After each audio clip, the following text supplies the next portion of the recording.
And no European country or government was willing to take any real action against Hungary.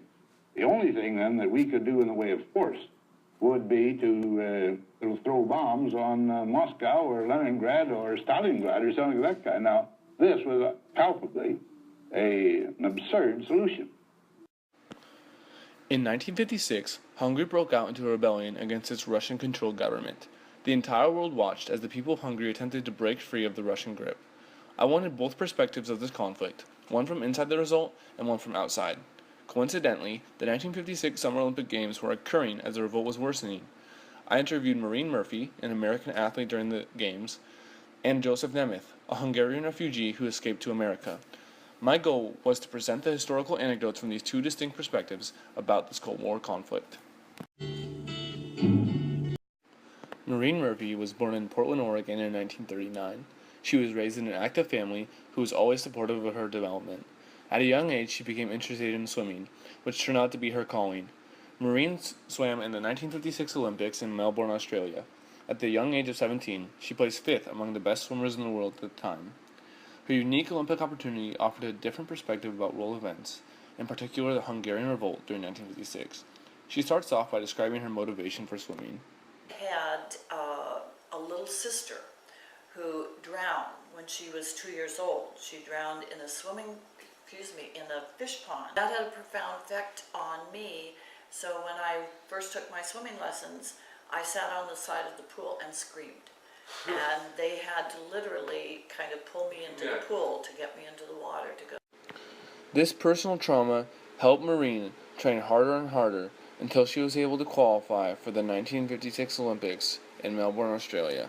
And then in 1955, the year before the Olympics, I won the national 200-yard backstroke for swimming. So that meant I was the fastest swimmer in the United States for the 200-yard backstroke. And that's when, how old were you in 1955? 1955, I was 16 years old. And finally, Maureen describes her Olympic results and the impact it's had on her life. A girl from Germany came in 4th and I came in 5th place. I also did my best time, swam my best time. So from that perspective, I had that level of satisfaction. Not getting a medal, of course, is a disappointment for anybody who competes in the Olympics. That's a disappointment. But overall, I was very happy with what I did. And it was a very developmental experience for me as a young lady, and opened my eyes to world events that I had never been aware of before. the Olympic experience allowed young athletes like Maureen to gain first-hand knowledge about global issues, including the Hungarian Revolt, which they would not have otherwise received. Also had a social hall and building where all of the different athletes from all of the different nations would go and meet each other in the evening, and you could dance and you could have food there and so forth. And so that was a wonderful time and opportunity to get to know people on a very comfortable, relaxed basis. When asked about which teams received a negative reception when they arrived in Australia, Maureen said, I would say really the Russians received, the reception for the Russians was not as warm as it was for most of the other countries. And can you explain why that is? The Russians at that time were just really beginning to go through, it was the time of the Cold War, beginning of the Cold War. The Cold War was primarily the United States and Russia, but it did spread to other nations as well. And so therefore that friendliness and openness that was shown to most of the other nations was really not shown in the same way to the Russians. Maureen was well aware of the Hungarian-Russian dispute that was occurring and made sure not to miss the all-important semifinal match between the Hungarian and Russian water polo teams. I think one of the most important events that certainly gathered and got worldwide coverage was the Hungarian and Russian water polo game, because obviously these two countries were very, they separated, to put it mildly, and did not like each other. So that particular water polo game actually became known as the blood in the water match.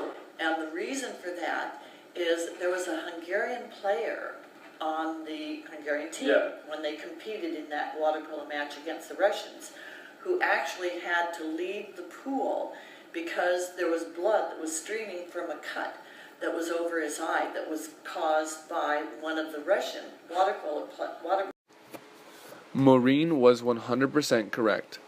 According to her, and other sources there, it was as if the whole Hungarian-Russian conflict had entered a small swimming pool. The conflict itself was being resolved and dealt with by young men and women like Joseph Nemeth. Joe was born in a small village in a southwestern Hungarian county. Joe's parents worked as farmhands on a vineyard, in which they controlled about 15 acres of land. Joe is heard here describing the Russian influence in Europe. For one thing, the Stalin's so-called socialism is nationalized every piece of land. Not only just Russia, but what conquered neighbors, from Poland to Finland, and Hungary, and whatever he could put in on his strength, nationalized. And all my family's land were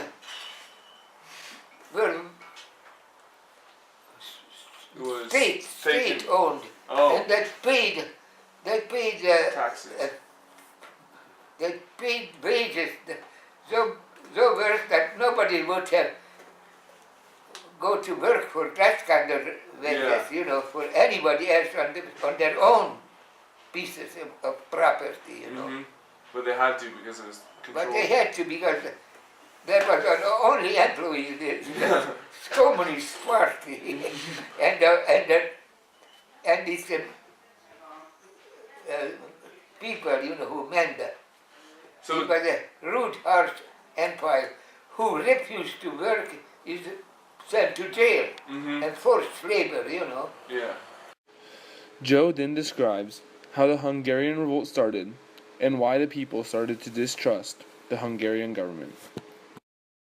The people started criticizing their system, and they ended up in jails because they mouthed, They were trying to make it a more civilized system, Or that the person worked where he finds a job, not where he was directed, and had to until he dies or unable to work anymore. Finally, Joe describes his personal escape from Hungary. Yeah. So that means that you could go into the free land with her because her relatives owned. Yeah, because if you had permission and they told you that she will be watched, whatever she's doing.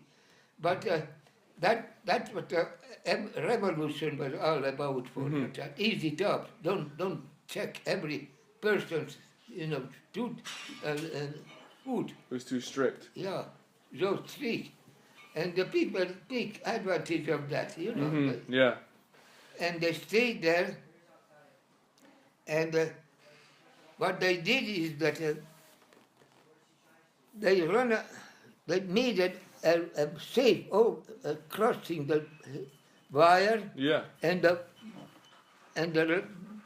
mines that was supposed to be blown up. But they didn't. But they didn't because they drove an empty tractor. And then blew that up, and then they could go. Blew it up and made a street where we could pass. and to be making it a little bit of joke into it, the tractors that done the damage of the barbarian were Russian made. Stalinets, they called it Stalinets. So they're blowing up their own trucks. Yeah, they blew up their own. Well, they didn't get hurt, because the Stalinets was stronger than the little personal bombs, Yeah. It's like a hand grenade, Just underneath the ground. underneath the ground, Yeah. But Stalinets could press them even down or break them and let them open, let them blow up, but that didn't hurt the driver of the Stalinet. Yeah. And that chain sharp, because it was a chain, So once you got outside of the barbed wire fence and you were in the other property, what was your steps to get to America? Did you work a little bit to get money and then fly? My grandparents were not born, but emigrated to America. So they were there. The unique perspectives and knowledge that I acquired from these interviews has provided me insight into conflicts that are still occurring today. The Russian and Ukrainian conflict is terrifyingly similar to the Hungarian and Russian dispute only 50 years earlier. The Ukrainian civilians, like those of Joe Nemeth in Hungary, are feeling oppressed by the Russian government. In Hungary, the Russian government sent in troops to calm the riots, and a comparable situation is occurring presently in Ukraine. As a world, we must learn to look back on the past and not attempt to recreate problems we had a mere 50 years ago. This reputation does not bode well for the improvement and unity of our world, as unfortunately some rulers are too short-sighted and greedy to not repeat past mistakes. In conclusion, the anecdotes that Maureen and Joe have shared allowed for an in-depth research into a Cold War topic that is losing personal survivors. I see the value in these interviews as it allows for the continuation of relevant and personal stories from our past. The Eastern world, it is exploding, violence flaring, bullets loading. You're old enough to kill.